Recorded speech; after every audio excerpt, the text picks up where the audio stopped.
آپ کی یاد میں آنکھ کا بھرانا درود ہے، آپ کی یاد میں سر کا جھک جانا درود ہے، آپ کی یاد میں رہنا درود ہے، آنسوؤں کا نام بھی درود ہے، خاموشی کا نام بھی درود ہے، اس خیال کا نام درود ہے۔ حضرت آدم علیہ السلام نے اپنے بیٹے حضرت شیش علیہ السلام کو وصیت کرتے ہوئے فرمایا، اے بیٹے تم بھی کثرت سے حضور علیہ السلام کا ذکر کرو، کیونکہ فرشتے ہر وقت انہی کا ذکر خیر کرتے رہتے ہیں۔ درود پاک کا سفر دراصل نور کا سفر ہے،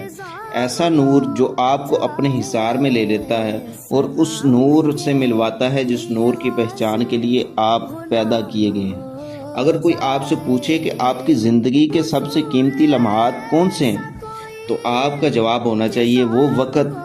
جو نبی کریم علیہ السلام پر درود و سلام پڑھتے ہوئے گزارا۔